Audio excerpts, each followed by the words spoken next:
नमस्कार दोस्तों, एक बार फिर से स्वागत है आपका मेरे चैनल फॉर्म ज्ञान में।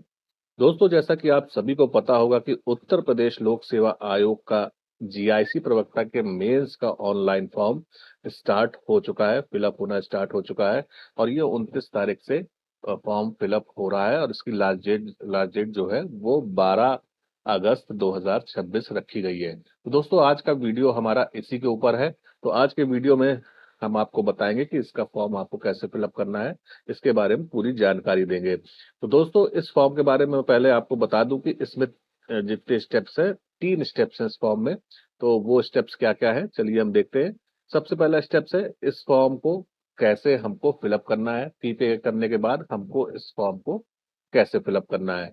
और दूसरा स्टेप जो है वो है डॉक्यूमेंट कैसे अपलोड करने हैं हमको फॉर्म के अंदर, क्या क्या डॉक्यूमेंट मांगे गए हैं, किस किस तरह से, किस किस साइज में, किस फॉर्मेट में हमको उस डॉक्यूमेंट को बनाकर अपलोड करना है, ये हम वीडियो में देखेंगे। और तीसरा है लिफाफे में फॉर्म को रखकर आयोग तक कैसे भेजना है। मतलब जब आप फॉर्म कंप्लीट फिलअप कर लेंगे, अब उसको आपको आयोग को भेजना भी होगा, तो उस फॉर्म को आपको लिफाफे के अंदर रखना है, कैसे रखना है, कौन कौन से डॉक्यूमेंट रखने हैं और किस तरह से डॉक्यूमेंट को रखना है, उसको सेल्फ अटेस्ट करना है नहीं करना है, हम सारी जानकारी आपको अपने वीडियो में देंगे। दोस्तों, अगर हम तीनों स्टेप्स अगर आज के वीडियो में लेकर चलेंगे तो वीडियो थोड़ा बड़ा हो जाएगा, इसलिए हम आज के वीडियो में पूरे स्टेप्स लेके नहीं चलेंगे। तो दोस्तों, जीआईसी प्रवक्ता के फॉर्म का जो वीडियो है मैं इसे 3 स्टेप में बनाऊंगा, मतलब कि 3 वीडियो इसके बारे में बनाऊंगा और वो अलग अलग होगा। पहला वीडियो फॉर्म कैसे भरना है जो कि हमारा आज का वीडियो है। जो दूसरा वीडियो मैं बनाऊंगा वो होगा डॉक्यूमेंट कैसे अपलोड करने हैं और तीसरा वीडियो जो है वो लिफाफे में फॉर्म को रखकर आयोग तक कैसे भेजना है। बारी बारी ये तीनों दिनों में आपके पास मेरा वीडियो आता जाएगा, जिसको देखकर आप अपने फॉर्म को आसानी से भर पाएंगे और आयोग कार्यालय तक आसानी से पहुंचा पाएंगे। इससे पहले भी मैंने दोस्तों एलटी के फॉर्म का वीडियो बनाया था और मेरी गारंटी है जिस भी बच्चे ने मेरे वीडियो को देख के फॉर्म भरा होगा, जिस भी कैंडिडेट ने मेरे वीडियो को देखकर फॉर्म को भरा होगा, उसके फॉर्म में कोई भी दिक्कत नहीं आई होगी और उन्होंने आराम से एलटी का एग्जाम दिया होगा। तो दोस्तों, आज का जो हमारा वीडियो है वो है फॉर्म कैसे भरना है उसके बारे में। तो उसमें क्या क्या स्टेप है और वीडियो में हम क्या क्या आपको बताएंगे उसके बारे में थोड़ा सा एक संक्षेप हम देख लेते हैं।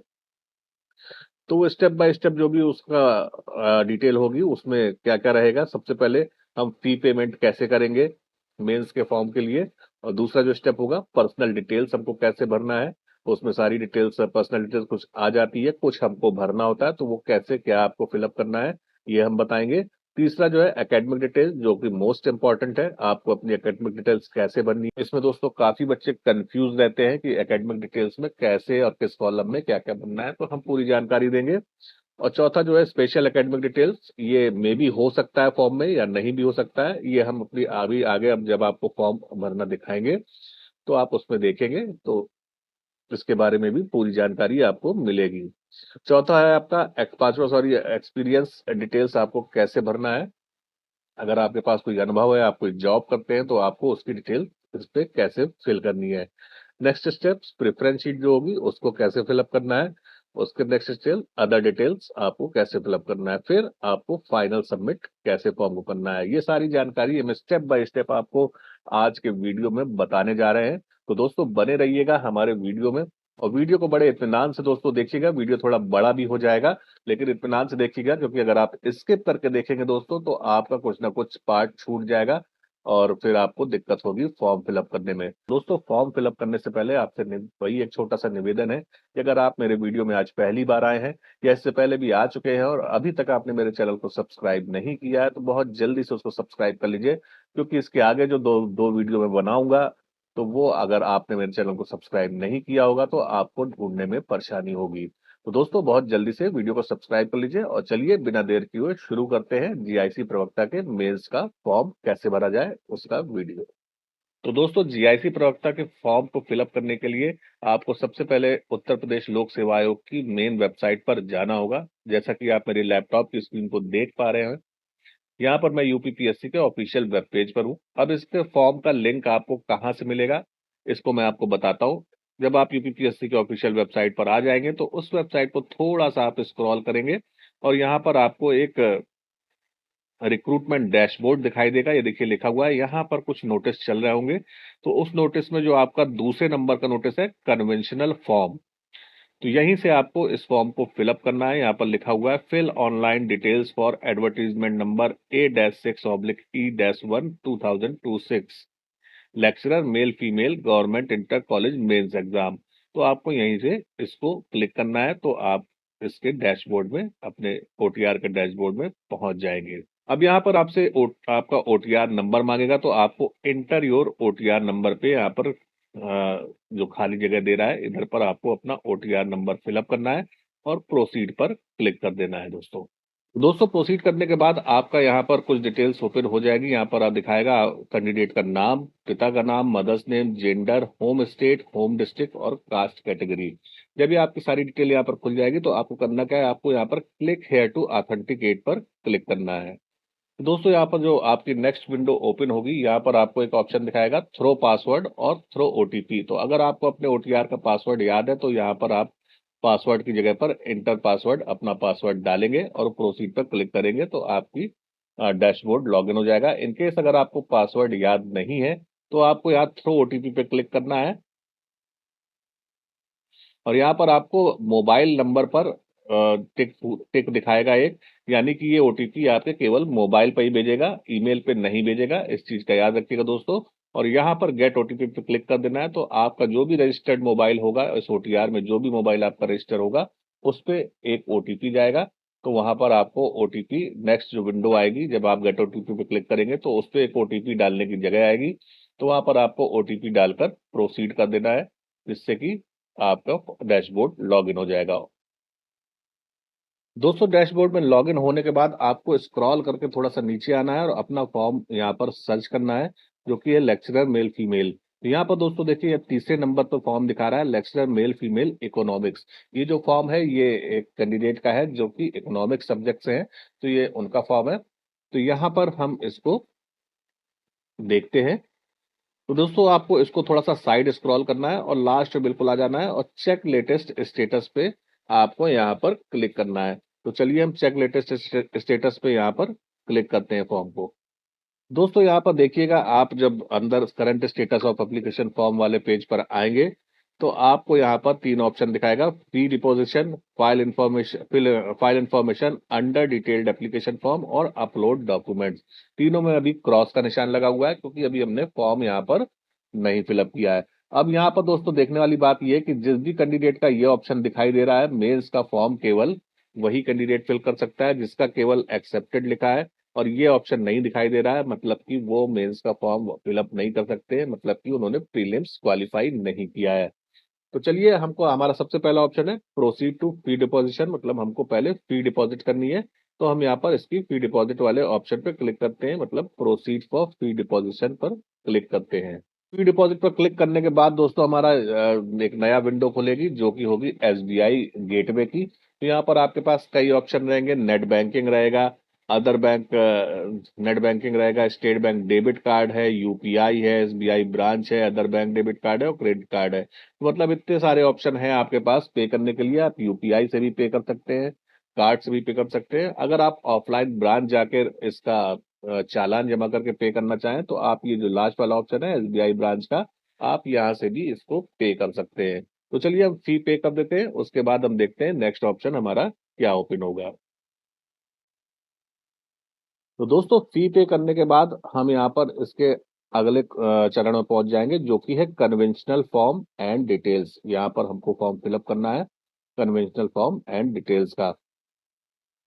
तो दोस्तों इसकी मैं फी आप लोग को बताना भूल गया। जो इसकी फीस है वो मेंस फॉर्म की, वो जनरल और ओबीसी कैंडिडेट के लिए 225 रुपये फीस है, और बाकी एससी एसटी कैंडिडेट के लिए 105 रुपये यहाँ पर फीस लगेगी।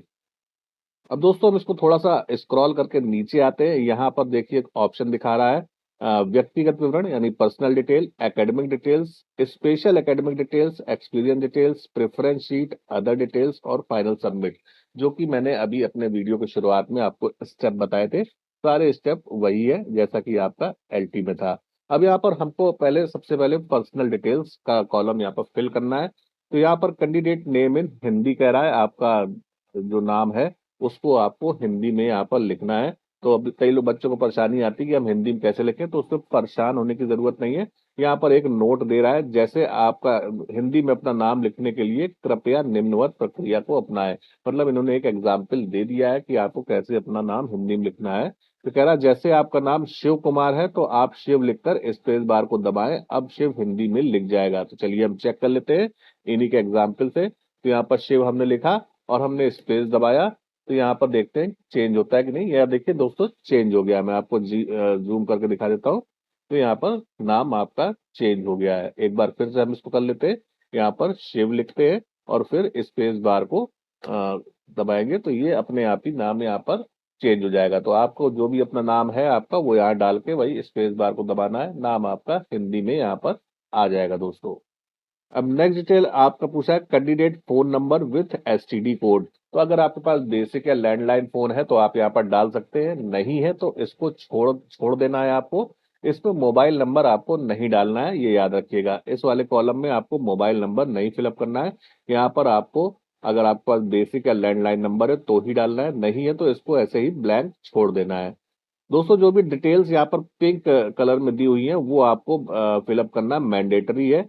बाकी जितना पिंक से नहीं है उसको आप छोड़ भी सकते हैं, जैसे नाम हिंदी में भी आप छोड़ सकते हैं, लेकिन वो आप छोड़िएगा नहीं, वो आप यहाँ पर आपको डालना ही डालना है, तो उसको डाल दीजिएगा। यहाँ पर फादर नेम आपका ऑलरेडी फिलअप होके आ रहा होगा, तो उसमें आपको कुछ नहीं करना है। नीचे आना है फादर डेजिग्नेशन ऑक्यूपेशन, तो इसमें एक लिस्ट दी हुई है, तो इसको आपको ओपन कर लेना है और लिस्ट में देख लेना है कि क्या क्या ऑप्शन यहाँ पर दिए गए हैं। तो उसमें कई सारे ऑप्शन है, advocate, architect, businessman, doctor, engineer, farmer, government employ state, not alive, अगर जीवित नहीं है आपके फादर तो आपको नॉट अलेव पे क्लिक करना है।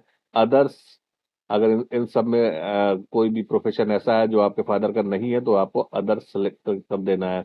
अदर्स क्लिक करेंगे तो शायद वो एक नया आपको विंडो खोल देगा, पीएसयू, रिटायर्ड एम्प्लॉय या टीचर। तो हम अदर्स वाला एक बार चेक कर लेते हैं।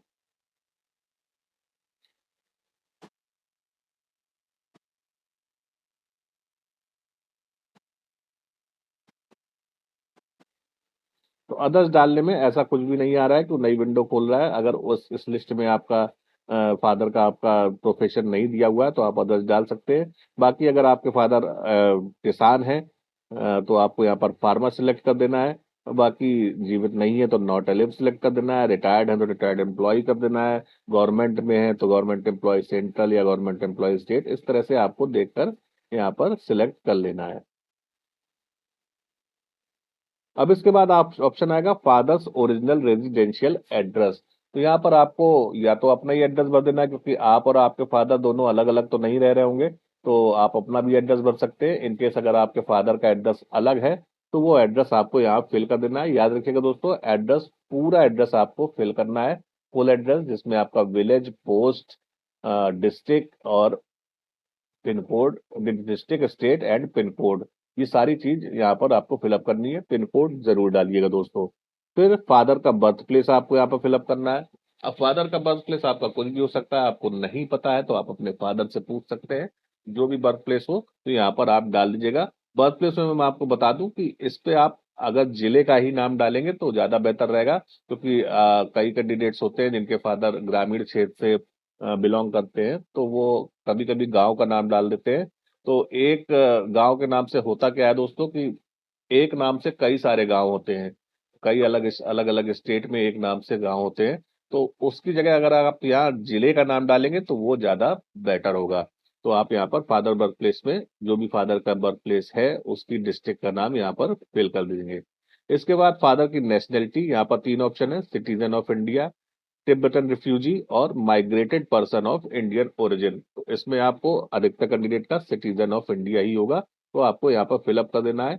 इनकेस अगर इन दो ऑप्शन में कोई आपका अप्लाई होता है तो आपको इन दो में से कोई एक फिलअप कर देना है। अब इसके बाद आपसे पूछेगा father's annual income from all resources. तो आपके फादर की एनुअल इनकम कितनी है। इसमें कई कैंडिडेट्स कंफ्यूज रहते हैं, हम कितना डालें, हमारा आय प्रमाण पत्र इतना बना है, इतना बना है। तो जो भी अगर आपका आय प्रमाण पत्र करंट डेट का है आपके पास, करंट ईयर का, तो आप उससे देख कर भी डाल सकते हैं कि फादर की इनकम कितनी है। और वो ऑल रिसोर्सेज से पूछता है, अगर वो जॉब कर रहे हैं या कृषि कर रहे हैं तो उसके ऑल रिसोर्सेज से मिलाकर जितनी भी इनकम है वो आपको डाल देनी है। एग्जैक्ट अगर आपके पास आय प्रमाण पत्र है अपने फादर का, तो उससे देखकर आप एग्जैक्ट एग्जैक्ट इनकम भी डाल सकते हैं। नहीं है आय प्रमाण पत्र, तो कोई घबराने की बात नहीं है। अगर आपके पिता की आय 1 लाख से कम है तो आप यहाँ पर 1 लाख ही यहाँ पर लिख देंगे। यहाँ पर दोस्तों याद रखिएगा, यहाँ पर केवल नंबर ही लेगा, तो आपको 1 लाख या जितना अगर एग्जैक्ट इनकम पता है तो आपको वो डाल देनी है। जितनी भी इनकम है फादर की यहाँ पर डाल देनी है। अगर फादर जीवित नहीं है तो आपको यहाँ पर 0 फिलअप कर देना है। ठीक है दोस्तों, इसी तरह से आपका यहाँ पर जो नेक्स्ट ऑप्शन आएगा वो मदर का आएगा। तो मदर का नेम आपको यहाँ डालना है, हाई स्कूल की मार्कशीट के अनुसार याद रखिएगा, डालिएगा मदर का नेम। मदर का डेजिग्नेशन सेम वही है, सारे डेजिग्नेशन यहाँ पर लिस्ट खुल जाएगी। तो यहाँ पर डाल दीजिएगा। अगर मदर आपकी कोई काम नहीं करती, केवल हाउस वाइफ है, तो आपको यहाँ पर एक ऑप्शन मिल जाएगा होम मेकर का, तो आप यहाँ पर होम मेकर डाल सकते हैं। इसके बाद मदर का ओरिजिनल रेजिडेंशियल एड्रेस, जो भी मदर का आपका एड्रेस है वो यहाँ पर आपको फिल कर देना है। मदर का बर्थ प्लेस, वही मैंने आपको बताया था कि उसका आपको डिस्ट्रिक्ट यहाँ पर फिलअप कर देना है। मदर नेशनैलिटी, 3 ऑप्शन इसमें भी है, citizen of India, Tibetan refugee, migrated person of Indian origin. और चौथा मदर एनुअल इनकम। तो अगर मदर आपकी जॉब में है तो उनकी जो भी एनुअल इनकम है वो आपको यहाँ पर दिखा देनी है, वार्षिक आय। होम मेकर है, कोई काम नहीं करती है, तो आपको यहाँ पर सिंपली 0 यहाँ पर फिलअप कर देना है। अब दोस्तों ये कैंडिडेट तो यहाँ पर मैं बताता हूँ, सिंगल है, मैरिटल स्टेटस देखिए इनका सिंगल लिखा हुआ है, तो इसीलिए यहाँ पर इनका 2 ही ऑप्शन खुला है।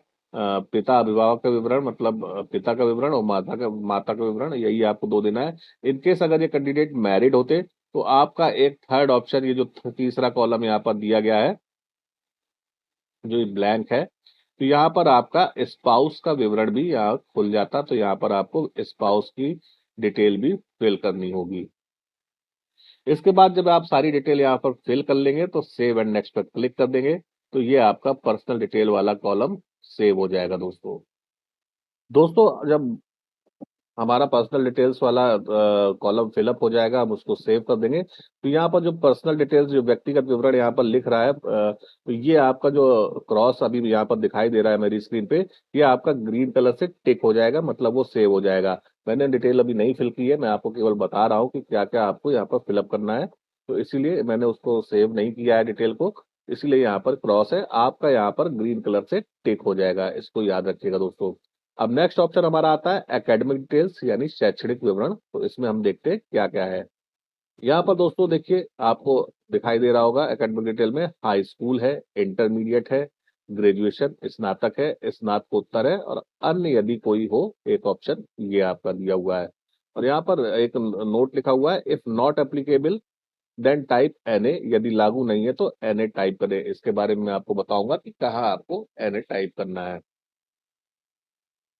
अब यहाँ पर दोस्तों सबसे पहले हमको अपनी हाई स्कूल की डिटेल फिल करनी है। इसमें कॉलम क्या क्या दिए हुए हैं एकेडमिक में, मैं दिखा देता हूँ। सबसे पहले शैक्षिक आता है, जो कि हाई स्कूल इंटरमीडिएट लिखा था, अभी मैंने बताया। फिर बोर्ड, यूनिवर्सिटी नेम, कॉलेज का नाम और पता। तीसरा है पासिंग ईयर, प्रवेश का वर्ष, छोड़ने का वर्ष। फिर है एवोल्यूशन टाइप, यानी मूल्यांकन का प्रकार, मतलब आपका परसेंटेज में है, मार्क्स में है, ग्रेड में है, जो भी रिजल्ट है किसमें है। फिर उसका प्राप्त अंक, अधिकतम अंक और प्रतिशत, परसेंटेज। फिर डिवीजन, प्रमाण पत्र संख्या, और रिमार्क्स, अगर कोई हो तो यहाँ पर आपको रिमार्क्स भी देना है।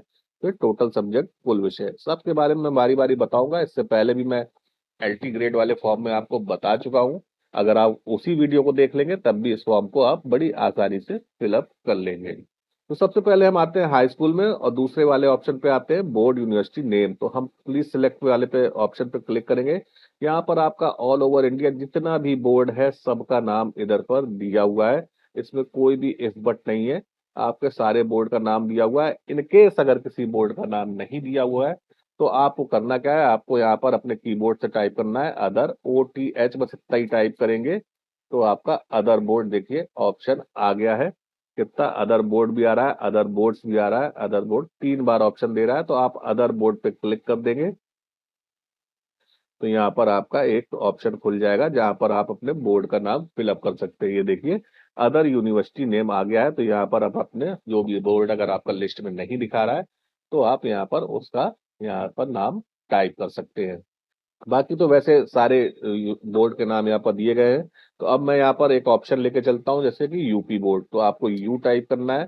तो यहाँ पर देखिए Uttar Pradesh board of high school and intermediate education आ गया है। सीबीएसई है तो आपको सी क्लिक करना है। तो यहाँ पर central board of education Ajmer Delhi और central board of secondary education दो ऑप्शन दिए गए हैं। तो इसमें दूसरा वाला आपको फिलअप करना है, central board of secondary education का। अब कॉलेज का नेम, दूसरा ऑप्शन है कॉलेज का नेम। मैंने आपको बताया था जितनी भी चीजें पिंक में है वो आपको मैंडेटरी है, वो आपको भरना ही भरना है।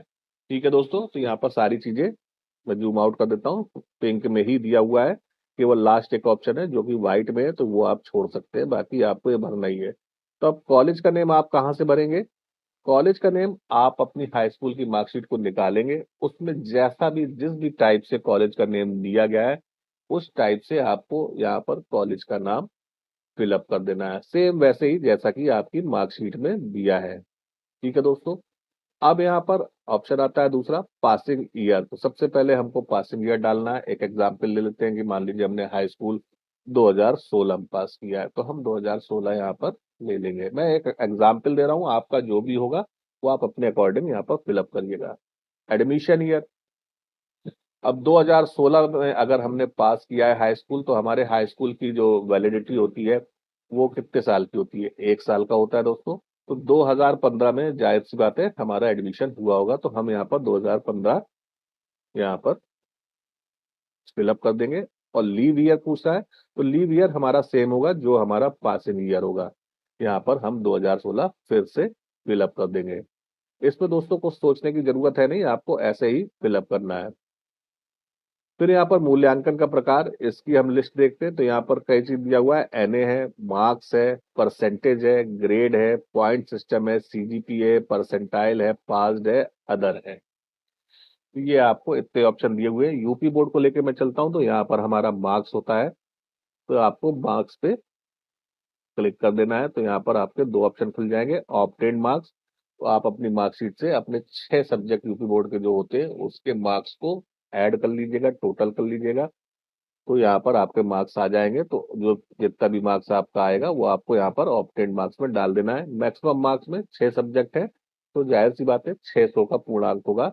तो हमको यहाँ पर 600 फिल कर देना है, 600 फिल कर देंगे। परसेंटेज अपने आप कैलकुलेट होकर आ जाएगा। ये देखिए दोस्तों, यहाँ पर परसेंटेज फिल होकर होके आ गया है। अब इन केस अगर आपका सीबीएसई है और सीजीपीए है, तो आप यहाँ पर सीजीपीए क्लिक करेंगे। तो सीजीपीए में आपसे पूछेगा ऑब्टेंड सीजीपीए कितना है, वो आपकी मार्कशीट में दिया होगा। मान लीजिए 9.2 आपका सीजीपीए आपने ऑब्टेंड किया है। और मैक्सिमम सीजीपीए कितना होता है? मैक्सिमम सीजीपीए आपका 10 होता है। तो आपको यहाँ पर मैक्सिमम में 10 फिलअप कर देना है। 10 फिलअप करने के बाद परसेंटेज देखिए यहाँ अपने आप कैलकुलेट होकर नहीं आया है। तो ये परसेंटेज आपको खुद कैलकुलेट करके डालना है यहाँ पर। तो सीजीपीए जो भी आपका रूल होगा वो आपकी मार्कशीट में बैक साइड पे लिखा होगा या फिर फ्रंट साइड में ही होगा कि आपको अपने सीजीपीए को किस फैक्टर से मल्टीप्लाई करना है। जैसे कि सीबीएसई का होता है 9, मतलब आपको अपने सीजीपीए को 9.5 से मल्टीप्लाई करना होता है। तो वो जितना भी परसेंटेज आपका यहाँ पर आएगा वो आपको फिलअप कर देना है। मैं आपको एक बार एक इलस्ट्रेशन दिखा देता हूँ। तो जैसे हमने मान लीजिए 9.2 यहाँ पर लिया है, तो हमको 9.2 को 9.5 से मल्टीप्लाई कर देना है।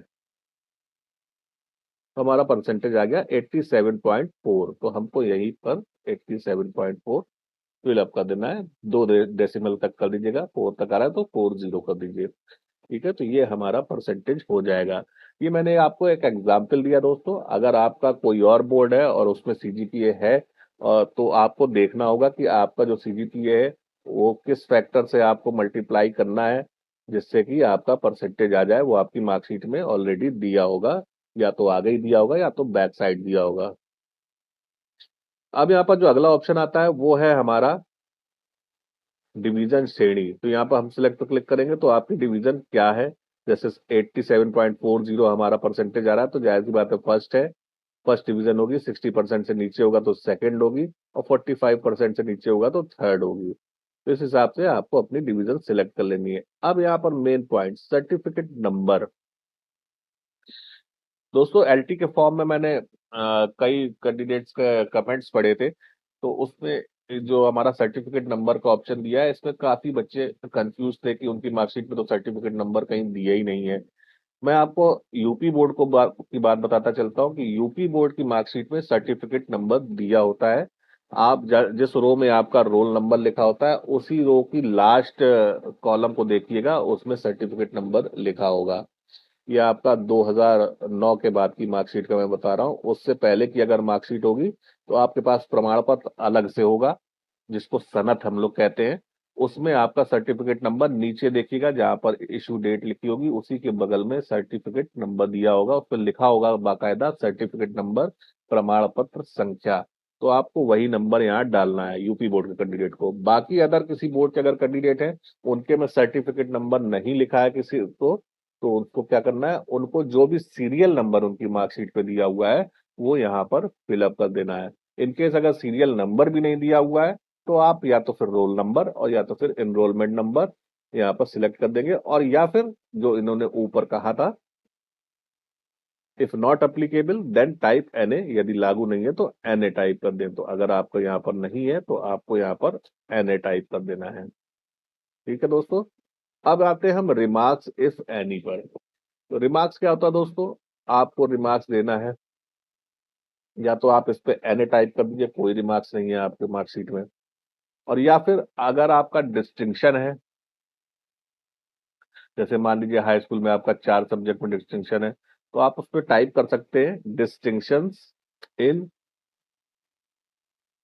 जितना भी सब्जेक्ट में आपकी डिस्टिंक्शन है तो वहां पर आगे अब इसके सब्जेक्ट का नाम लिख दीजिए। जैसे मान लीजिए हिंदी, इंग्लिश 2 सब्जेक्ट में डिस्टिंक्शन है, तो बस यहाँ पर आपको इतना ही टाइप कर देना है, डिस्टिंक्शंस इन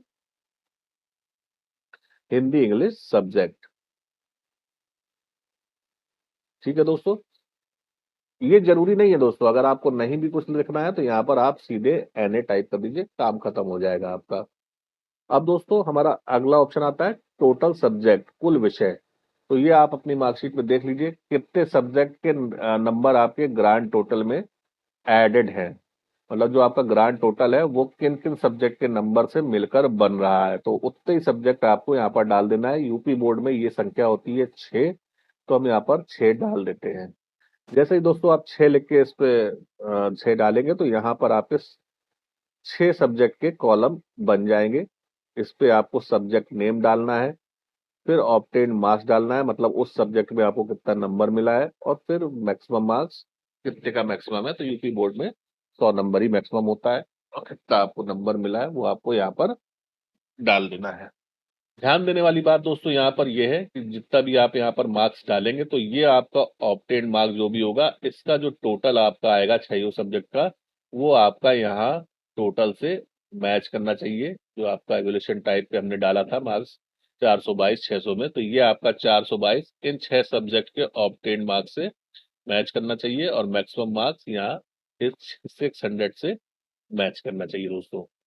अब यहाँ पर दोस्तों एक प्रॉब्लम आती है सीबीएसई वाले बच्चों के लिए, जिनका सीजीपीए में मार्क्स दिया हुआ है या ग्रेड में मार्क्स दिया हुआ है, तो उनका ये प्रॉब्लम आती है। तो उनका क्योंकि मैच नहीं हो पाएगा, तो अगर आपका मैच नहीं हो रहा है, सीबीएसई कैंडिडेट है, तो आप सीधे यहाँ पर आपका मान लीजिए सब्जेक्ट हिंदी है सबसे पहला, तो हिंदी में आप जो भी नंबर आपका सीजीपीए दिया होगा 7.2 दिया है, तो आपको 7.2 डाल के यहाँ पर मैक्सिमम 10 कर देना है। तो इन सीबीएसई का या जिनका बच्चों का ग्रेड है, उनका यहाँ पर इससे मैच नहीं होगा, उनको दिक्कत नहीं है, परेशान होने की जरूरत नहीं है। जैसा उनका दिया हुआ है वो आपको यहाँ पर डाल देना है।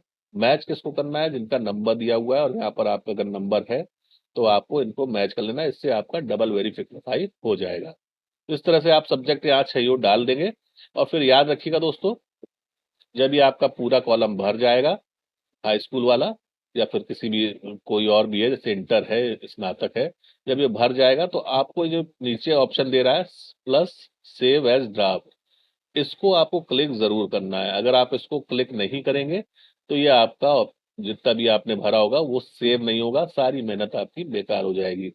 जब ये सब भर जाएगा तो इसको आपको सेव एज ड्राफ्ट पे क्लिक कर देना है दोस्तों। नेक्स्ट ऑप्शन आपका इंटरमीडिएट है। ये भी सेम वैसे ही भरना है जैसे कि आपने हाई स्कूल को भरा है, सेम वही है सारी चीजें। इसमें मैं एक चीज बस आपको बताऊंगा, ये जो आपका ईयर है, तो इसमें आपको मान लीजिए 2018 आपका पासिंग ईयर है। अब यहाँ पर जो एडमिशन ईयर है, इसमें कई बच्चों को थोड़ा सा कंफ्यूजन रहता है कि हम एडमिशन इस ईयर क्या डालें, क्योंकि ये 10+2 कहलाता है, यानी इसका जो एडमिशन होगा वो हाई स्कूल के बाद ही होगा। तो ये 2 साल पहले का डालें कि हम 1 साल पहले का डालें। अगर 2018 हमारा पासिंग है तो हम एडमिशन ईयर 2016 डालें या 2017 डालें। तो दोस्तों अगर आपने 2016 भी डाल दिया है तो उसमें कोई प्रॉब्लम नहीं है, और 2017 भी डाल दिया है तो कोई प्रॉब्लम नहीं है। मैं अपना सजेशन दूंगा कि आप इसमें 2017 ही डालिए, 1 साल पहले का ही डालिए, क्योंकि आपकी जो भी इंटरमीडिएट की मार्कशीट होती है तो उसमें आपके 11th जो क्लास 11th होती है उसके नंबर ऐड नहीं होते हैं। तो आपका वो केवल क्लास 12 के ही नंबर होते हैं, तो इसीलिए उसका एडमिशन ईयर आप क्लास 12 तो आपने 2017 में ही एडमिशन हुआ होगा ना आपका क्लास 12 में, तो 1 साल का ही रहेगा, इसलिए 2017 ही डालना है। बाकी वो कंफ्यूजन जो है 2 साल पहले वाला, तो अगर आपने डाल दिया है 2016 2 साल पहले का, तो वो भी गलत नहीं है, कुछ उसमें होना नहीं है। बाकी सारी चीजें वही हैं। टोटल सब्जेक्ट में आप 5 कर दीजिएगा, जैसा कि आपका यूपी बोर्ड में रहता है 5 सब्जेक्ट, तो आपके यहाँ पर 5 सब्जेक्ट के कॉलम खुल जाएंगे, वो आपको यहाँ पर भर देना है सेम वैसे ही जैसे कि हमने हाई स्कूल में भरा था, और फिर इसको प्लस सेव एज ड्राफ्ट पे क्लिक कर देना है। अब यहाँ पर आएगा स्नातक ग्रेजुएशन। मेन आप यूनिवर्सिटी का नाम डाल लेंगे, मैंने आपको बता दिया सारी यूनिवर्सिटी सारे बोर्ड यहाँ पर दिए हुए हैं, नहीं दिया हुआ है तो आप अदर डालकर टाइप कर सकते हैं, ये आप कर लेंगे। कॉलेज नेम डाल लेंगे, इसका ईयर भी सिंपल है। मान लीजिए आपने 2021 में पास किया है तो 2018 एडमिशन ईयर होगा क्योंकि 3 साल का होगा, और लीव ईयर हमारा 2021 ही रहेगा। अब यहाँ पर ये भी आप डाल लेंगे कि आपके मार्क्स हैं, सीजीपीए है या क्या है, तो हम मार्क्स डाल के चलते हैं। जो भी आपका है वो आप लिस्ट से देखकर अपनी मार्कशीट से देखकर मैच कर लेंगे और यहाँ पर डाल लेंगे। फिर आपको डिवीजन डाल लेनी है और फिर यहाँ पर सब्जेक्ट डाल लेना है, मेन आपका सब्जेक्ट, और पहले उससे पहले सर्टिफिकेट नंबर। तो ये सर्टिफिकेट नंबर दोस्तों क्या है, सर्टिफिकेट नंबर यहाँ पर आपको अपनी डिग्री का जो भी सीरियल नंबर है वो यहाँ पर डालना है। उसमें सर्टिफिकेट नंबर हो सकता है डिग्री में लिखा हो सर्टिफिकेट नंबर प्रमाण पत्र संख्या, और हो सकता है ना लिखा हो, लेकिन सीरियल नंबर आपकी डिग्री में जरूर होगा। तो वही सीरियल नंबर आपको यहाँ डालना है। आपने डिग्री नहीं निकलाई है, प्रोविजनल निकलाया है, तो आप प्रोविजनल का जो भी सीरियल नंबर है वो उसको यहाँ पर आप डाल देंगे। अब यहाँ पर टोटल सब्जेक्ट मेन स्नातक पे यही है कि इसका टोटल सब्जेक्ट का आपको नंबर कैसे डालना है। तो यहाँ पर हम 3 सब्जेक्ट लिखेंगे, ग्रेजुएशन में हमारे 3 सब्जेक्ट होते हैं, 3 सब्जेक्ट लिखने के बाद हमारे ये 3 कॉलम खुल जाएंगे।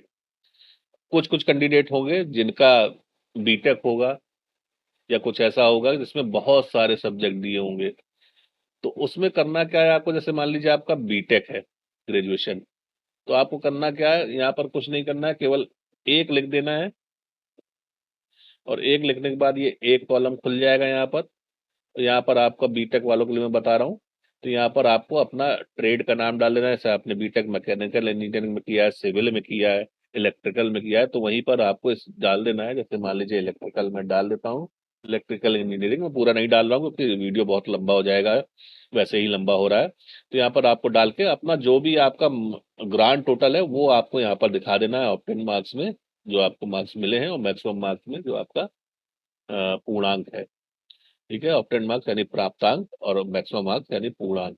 तो ये एक सब्जेक्ट वालों के लिए हो गया जिनकी मार्कशीट में बहुत सारे सब्जेक्ट दिए हुए हैं।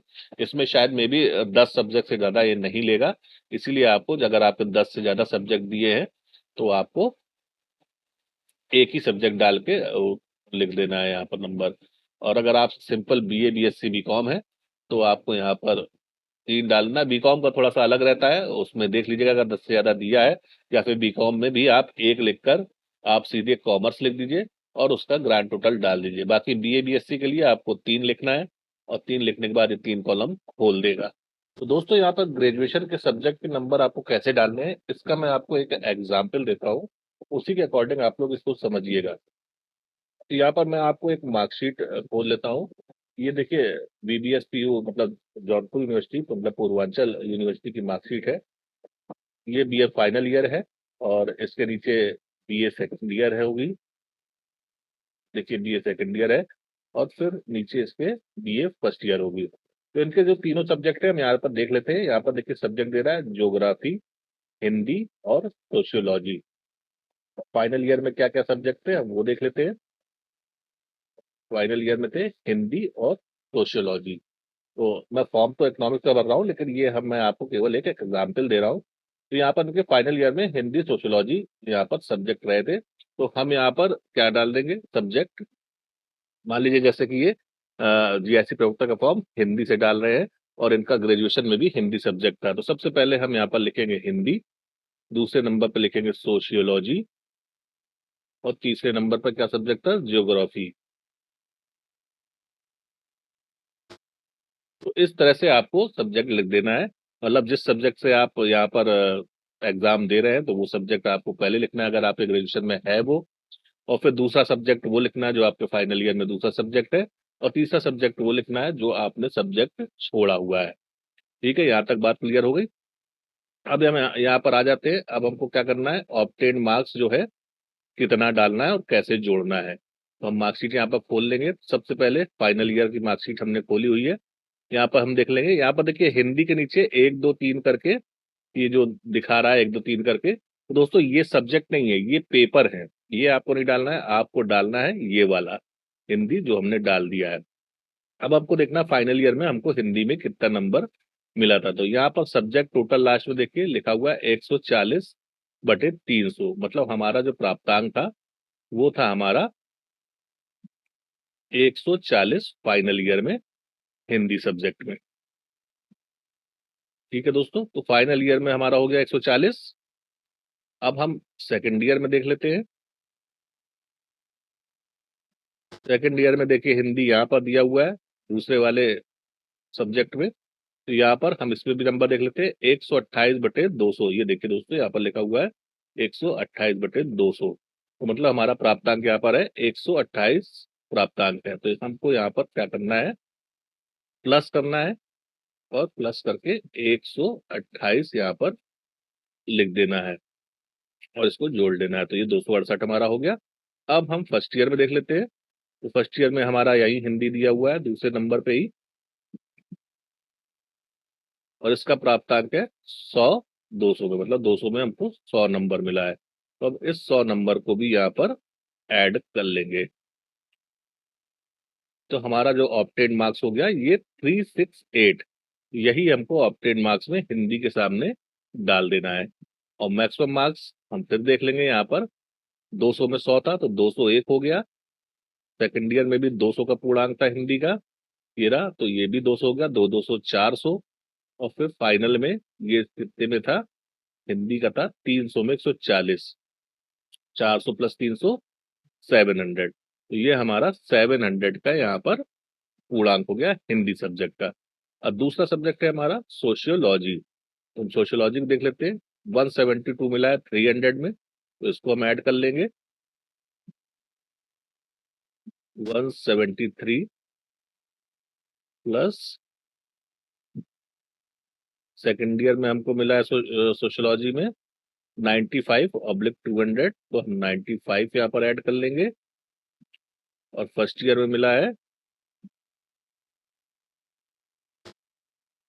114 मतलब 114 हमको फर्स्ट ईयर में मिला हुआ है। तो 114 नंबर हम इसको ऐड कर लेंगे। तो ये हमारा 382 हो गया है। तो 382 हम यहाँ डाल देंगे। पूर्णांक वही होगा 700, उसको देखने की जरूरत नहीं है, लेकिन फिर भी हम चेक कर लेते हैं। 200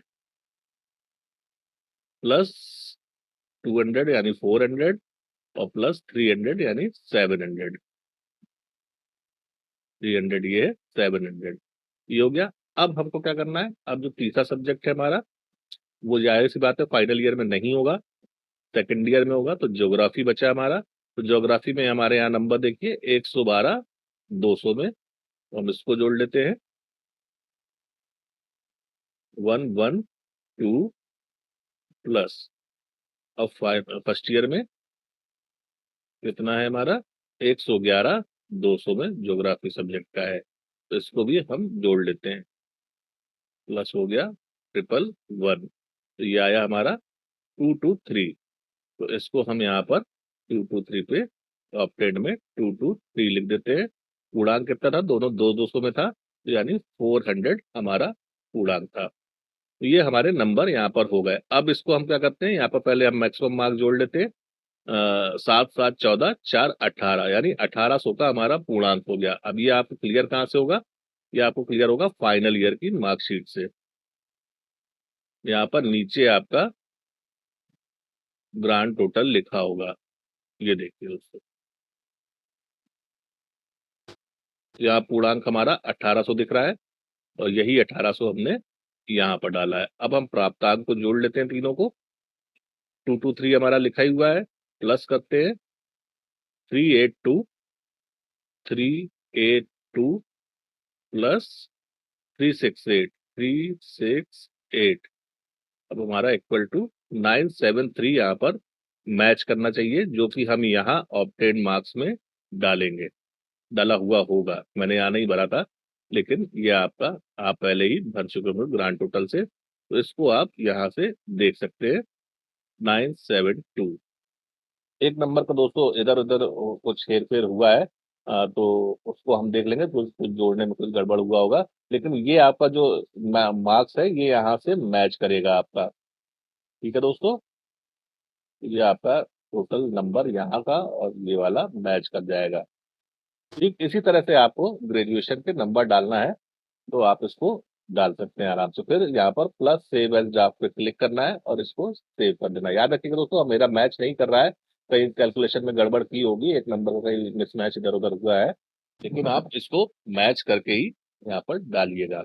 अब इसके बाद आपको पीजी डालना है, तो पीजी का सिंपल है, यूनिवर्सिटी डाल देंगे, कॉलेज नेम डाल देंगे, पासिंग ईयर डाल देंगे, जो भी पासिंग ईयर आपका होगा वो डाल देंगे, और एडमिशन ईयर 2 साल पहले का होगा वो डाल देंगे, लीव ईयर आपका वही पासिंग ईयर रहेगा, परसेंटेज डाल देंगे, मार्क्स जो भी होगा वो डाल देंगे। इसमें सिंपल है, इसमें सब्जेक्ट में आपको केवल एक ही सब्जेक्ट लिखना है, और जो जो भी सब्जेक्ट आपका पीजी है उसमें डाल देना है, और सब्जेक्ट नेम लिखकर यहाँ पर सब्जेक्ट नेम लिख के ग्रांड टोटल जो भी आपका है वो डाल देना है। सीजीपीए होगा तो सीजीपीए डाल देना है। एनी अदर में दोस्तों याद रखिएगा, एनी अदर में आपको यहाँ बीएड नहीं डालना है। तो उसके अलावा अगर कुछ एनी अदर आप क्वालिफिकेशन दिखाना चाहते हैं तो आप यहाँ दिखा सकते हैं, अन्यथा इसको आपको छोड़ देना है। और याद रखिएगा, हर सब्जेक्ट को जो भी आप हर कॉलम को आप भरेंगे तो उसके नीचे जो सेव एज ड्राफ्ट है उसको आपको सेव करते जाना है, नहीं तो ये आपका सेव नहीं होगा। जब आप ये पूरा फिलअप कर लेंगे तो सेव एंड नेक्स्ट पे क्लिक कर देंगे, तो ये आपका एजुकेशन वाला पार्ट भी यहाँ पर कंप्लीट हो जाएगा।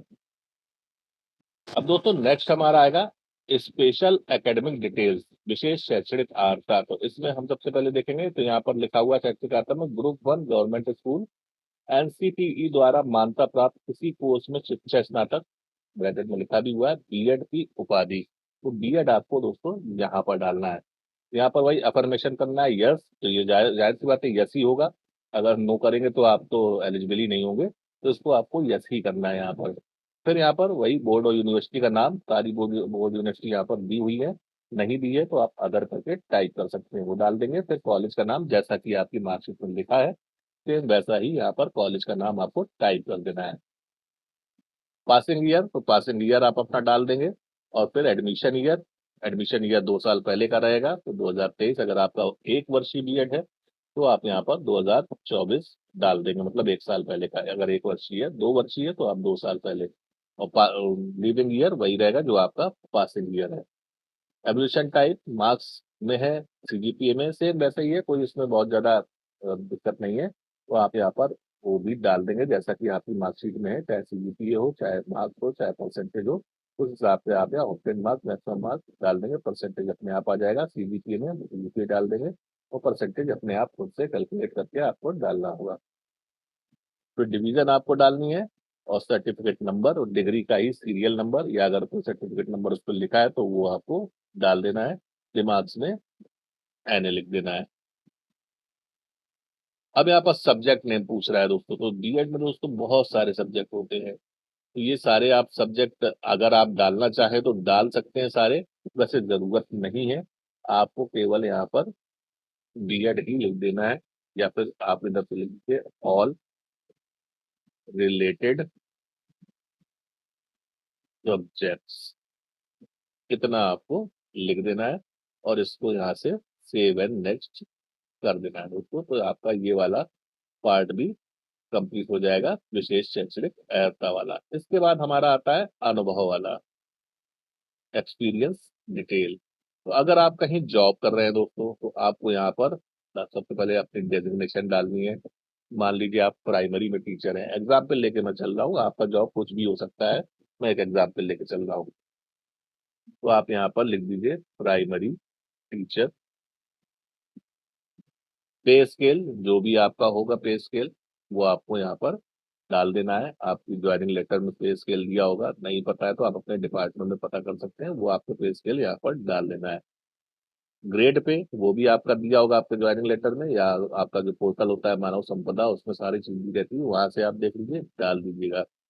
ग्रेड पे भी नेम ऑफ ऑर्गेनाइजेशन, जो भी आपकी ऑर्गेनाइजेशन जिसके साथ आप काम कर रहे हैं, जिसके अंडर आप काम कर रहे हैं, उस ऑर्गेनाइजेशन का नाम डाल देना है। तो यहाँ पर मैं डाल देता हूँ कोई भी नाम, एक एग्जाम्पल लेके यहाँ पर मैंने डाल दिया। ड्यूरेशन, पद धारण की अवधि कब से। तो यहाँ पर जो आपको डेट डालनी है वो आपको अपनी ज्वाइनिंग डेट डालनी है। जिस डेट, जो भी डेट आपकी ज्वाइनिंग की है वो डेट आपको यहाँ पर डाल देनी है। अगर आप अभी तक काम कर रहे हैं तो आपको टिल डेट पे क्लिक कर देना है। ठीक है, तो ये जिस भी डेट में आप फॉर्म भर रहे होंगे उस डेट को ले लेगा। ठीक है दोस्तों, अगर आप जॉब छोड़ चुके हैं तो आपको यहाँ पर जब तक आपने काम किया है वो डेट यहाँ पर डालनी होगी। नियुक्ति का स्थान, जो आपका प्रेजेंट प्लेस ऑफ अपॉइंटमेंट है वो आपको यहाँ पर डालना है। और अगर आप जॉब छोड़ चुके हैं तो आपको यहाँ पर छोड़ने का कारण डालना है। आप अभी तक काम कर रहे हैं तो आपको यहाँ पर लिख देना है स्टिल वर्किंग। ठीक, ये हो गया एक। अगर इसके अलावा आपका कोई और जॉब है, जैसे मान लीजिए आप एक जॉब छोड़ के दूसरा जॉब करने लगे हैं, तो आपको यहाँ ऐड बटन पर क्लिक करना है, तो आपका एक और यहाँ पर पार्ट खुल जाएगा, तो उसको भी आपको वैसे ही फिलअप करना होगा। अगर आपके पास नहीं है, कोई जॉब नहीं करते हैं, तो आपको स्किप यहाँ कर देना है, नॉट एप्लीकेबल। तो ये भी आपका पार्ट यहाँ से कंप्लीट हो जाएगा दोस्तों। इसके बाद दोस्तों आपका आएगा प्रेफरेंस शीट। थोड़ा जूम आउट कर देता हूँ। प्रेफरेंस शीट में आपका यहाँ पर एक ही ऑप्शन है। ये प्रेफरेंस शीट दोस्तों होता क्या है ना, कि जब हम लोग पीसीएस मेंस का फॉर्म भरते हैं ना, तो प्रेफरेंस शीट में कई सारे पद दिए रहते हैं, तो वो हमको प्रेफरेंस डालनी पड़ती है कि हमको पहला कौन सा रखना है, दूसरा कौन सा रखना है। यहाँ पर एक ही पद है, इसके लिए बहुत अच्छी बात है, आप लोग के लिए थोड़ा सा आसान है, तो यहाँ पर एक ही दिखा रहा है। ठीक है दोस्तों, अब यहाँ पर उसकी क्वालिफिकेशन दी हुई है, और फिर यहाँ पर आपको चूज चुने करना है, तो इसको आपको रेडियो बटन जो दिया हुआ है ये वाला, इसको आपको क्लिक कर देना है। तो आपकी प्रेफरेंस यहाँ पर लिख कर आ जाएगी, ये देखिए आ गई है। और इसको आपको यहाँ से सेव कर देना है। सेव करेंगे तो आपका ये प्रेफरेंस अधिमानता पर ये भी यहाँ पर सेव हो जाएगा। इसके बाद नेक्स्ट ऑप्शन आएगा दोस्तों हमारा अन्य विवरण का। अब यहाँ पर दोस्तों आपको दो रेफरेंस के नाम देने हैं। इसमें कई सारे बच्चों का थोड़ा सा कंफ्यूजन रहता है, लोग करते क्या है कि अपने फ्रेंड्स के नाम दे देते हैं। हालांकि ऐसा तो कहीं लिखा नहीं है कि आपको किसके नाम देने हैं, लेकिन एक तरीका होता है दोस्तों रेफरेंस देने का। रेफरेंस आपको उन्हीं का देना है जो एक जिम्मेदार नागरिक हैं हमारे देश के, और जो आपको जानते हैं, लगभग 6 महीने से ज्यादा आपको जानते हो, और आपकी फैमिली के ना हो। ये एक नियम होता है आपका रेफरेंस देने का, क्योंकि फैमिली वाले मेंबर आपको जानेंगे ही, तो उनका रेफरेंस किसी काम का नहीं होता है, क्योंकि वो तो आपको जानते ही हैं। आपको दो ऐसे लोगों के रेफरेंस देने हैं जो आपको जानते हैं, आपकी फैमिली के ना हो, और वो जिम्मेदार नागरिक भी हो। आप अपने दोस्तों का डाल देते हैं, उसमें कोई बुराई नहीं है, लेकिन कोशिश करिए ऐसे लोगों का, जैसे कि आपके टीचर हो गए, गुरुजन हो गए, आप कोचिंग पढ़ते हैं वहाँ का आपके टीचर है, जिम्मेदार नागरिक हैं, उनको लोग जानते हैं, उनका रेफरेंस एक आपको आपकी प्रोफाइल में फायदा करेगा। तो आप उनका डाल सकते हैं, स्कूल कॉलेज के टीचर्स का डाल सकते हैं, या फिर आपके कोई मित्रगण ऐसे हैं जो किसी अच्छे पोस्ट में चयनित हो गए हैं, उनका आप डाल सकते हैं। तो ऐसे दो लोगों का आपको यहाँ पर डालना है, फैमिली के नहीं डालना है, याद रखिएगा। उनका नाम डालना है, उनका पूरा एड्रेस डालना है पिन कोड के साथ, उनका मोबाइल नंबर और उनकी ईमेल आईडी। ये दोनों आपको यहाँ पर डाल देनी है। अब नीचे आएंगे, यहाँ पर कह रहा है, थोड़ा सा जूम करता हूँ, यदि आवेदक भारत सरकार, राज्य सरकार या अन्य किसी शासकीय संस्था में कार्यरत है तो सक्षम प्राधिकारी से प्राप्त अनापत्ति प्रमाण पत्र आवेदन पत्र के साथ संलग्न किया जाए। वही पीछे अगर आपने अनुभव डाला था तो आपको यहाँ एनओसी भी लगानी है। इनकेस आपने एनओसी के लिए अप्लाई किया है और एनओसी नहीं मिली है तो आप इसको यस कर दीजिए। या आप जॉब कर रहे हैं तो आपको यहाँ पर यस करना होगा। तो यहाँ पर आपसे NOC certificate number and detail पूछेगा, तो अगर आपके पास एनओसी अवेलेबल हो गई है तो उसका एनओसी सर्टिफिकेट नंबर डाल दीजिए और डिटेल जो भी है वो डाल दीजिए। इनकेस एनओसी के लिए आपने अप्लाई किया है और नहीं मिली है तो आप यहाँ पूछ लीजिए NOC will be given at later stage. ठीक है दोस्तों, इतना आप यहाँ पर लिख दीजिए। अब नेक्स्ट है, क्या आप कभी किसी न्यायालय द्वारा किसी अपराध के लिए गिरफ्तार, अभियोजित अथवा आबद्ध दंडित दोष सिद्ध किए गए हैं, या किसी लोक सेवा आयोग द्वारा परीक्षा चयनों में सम्मिलित होने के लिए प्रतिवरित अनर्ह किए गए हैं, या किसी अन्य शिक्षा प्राधिकारी संस्था द्वारा कोई परीक्षा देने के लिए प्रतिवरित या बहिष्कृत मतलब रेस्टिकेट किए गए हैं? तो ये सारे जितने भी ऑप्शन है ना, का, खा, गा, ये आपको नो ही करना है।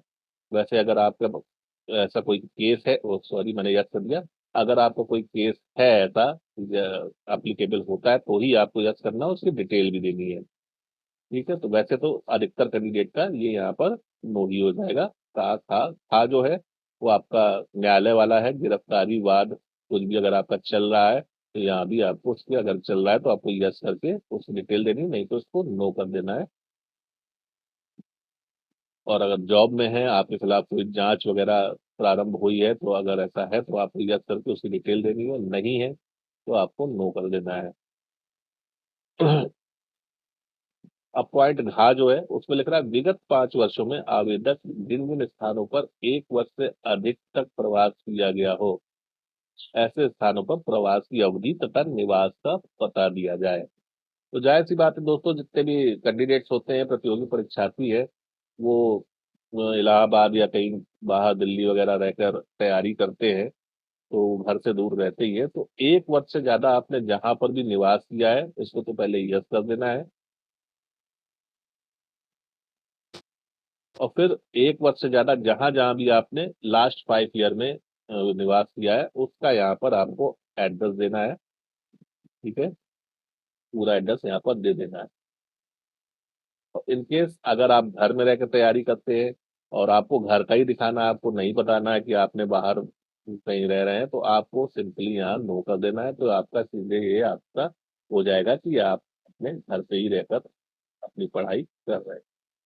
तो उसके बाद ये कॉलम हो जाएंगे तो सेव एंड नेक्स्ट यहाँ पर क्लिक कर देना है, तो ये भी आपका पार्ट कंप्लीट हो जाएगा अन्य विवरण वाला। इसके बाद जो आपका पार्ट आएगा वो फाइनल सबमिट का आएगा। तो इसको जब आप फाइनल सबमिट पर क्लिक करेंगे, मैंने तो ये फॉर्म भरा नहीं है, तो फाइनल सबमिट पे जब आप क्लिक करेंगे तो आपका पूरा जितना भी आपने फॉर्म भरा होगा वो पूरा शो हो जाएगा। उसको आपको एक बार अच्छे से बिल्कुल इत्मीनान से चेक कर लेना है फॉर्म को, कि कहीं कोई ऐसा तो नहीं कि गड़बड़ हो गई हो फॉर्म में। तो अगर अभी सबमिट नहीं किया है तो अभी आप उसको सुधार सकते हैं दोस्तों। जब आप अपना फाइनल सबमिट में प्रीव्यू देख लेंगे, आपको लगता है कि हाँ हमारा फॉर्म भर गया है, इसमें कोई भी त्रुटि नहीं है, तो आप उसको फाइनल सबमिट कर देंगे, तो आपका पार्ट 1 जो है वो कंप्लीट हो जाएगा।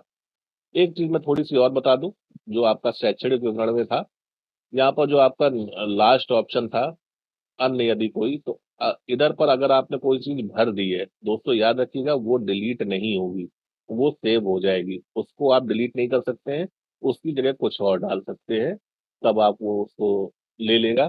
नहीं तो वो जो भी चीज आपने फिलअप की होगी वो परमानेंटली फिलअप हो जाएगी, वो हटेगी नहीं इससे।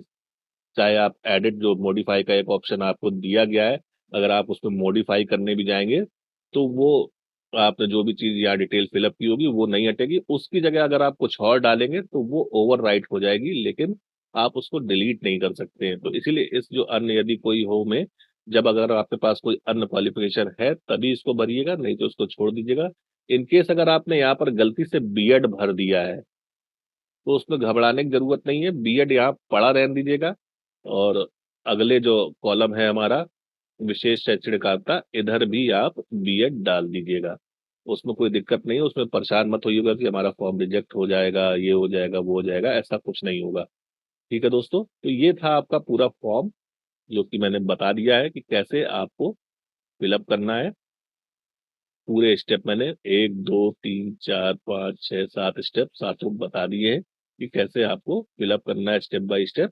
इनकेस अभी भी किसी फॉर्म भरने में कोई भी किसी भी दिक्कत आती है, तो आप मुझे कमेंट करके पूछ सकते हैं। मेरे टेलीग्राम जो चैट चैनल है, चैट ग्रुप है, उसमें आकर आप मुझसे क्वेश्चन कर सकते हैं। वहाँ और भी लोग हैं ग्रुप में, आप अपनी प्रॉब्लम डिस्कस करेंगे तो आपको सोल्यूशन जरूर मिल जाएगा दोस्तों। बस दोस्तों याद रखिएगा कि क्वेश्चन करने से पहले चैनल को सब्सक्राइब जरूर कर लीजिएगा, वीडियो को लाइक जरूर कर दीजिएगा, क्योंकि उससे क्या होता है ना कि मेरा भी मोटिवेशन बढ़ता है और मुझे भी आंसर देने में खुशी होती है कि चलिए मैं किसी भी के काम आ पा रहा हूँ। इनकेस अगर आप मुझे सब्सक्राइब ही नहीं करेंगे, मेरे वीडियो को लाइक ही नहीं करेंगे, तो फिर मेरा भी मोटिवेशन कम होगा और मुझे भी क्या होगा कि फ्रस्ट्रेशन होने लगेगा कि अरे क्या फायदा है वीडियो बनाने से, कोई ना कोई सब्सक्राइब करता है और ना ही कोई लाइक करता है।